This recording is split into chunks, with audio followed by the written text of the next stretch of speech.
Nini mtu anapata hali ya maumivu hasa kwenye maungio?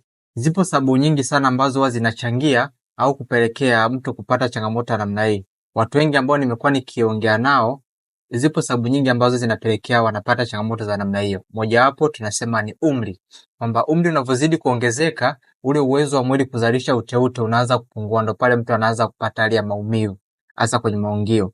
Tunasema kwa kawaida kwenye maungio huwa kuna uteute ambao tunaita synovial fluid, lakini pia kuna kitu kinaitwa gegedi au cartilage. Kwa inapotokea ile uteute umeanza kupungua, huwa inapelekea ile gegedi au cartilage inaanza kulika, ndio pale mtu anaanza kupata hali ya maumivu.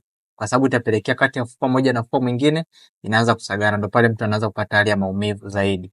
Lakini pia sababu nyingine tunasema kuwa na upungufu wa madini ya calcium ambao kwa jina la kitaalamu tunasema ni osteoporosis. Lakini pia sababu nyingine tunasema uzito kupindukia.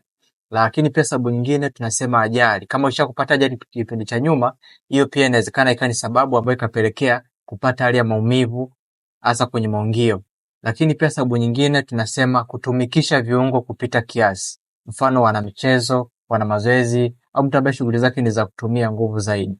Ndio maana pia inashauriwa hata kama shughuli zako ambazo unazifanya kama ni za kukaa sehemu moja kwa muda mrefu, jitahidi angalau unakaa baada ya nusu saa unaweza kainuka ukatembea kidogo ukarudi kukaa, ila usikae sehemu moja kwa muda mrefu.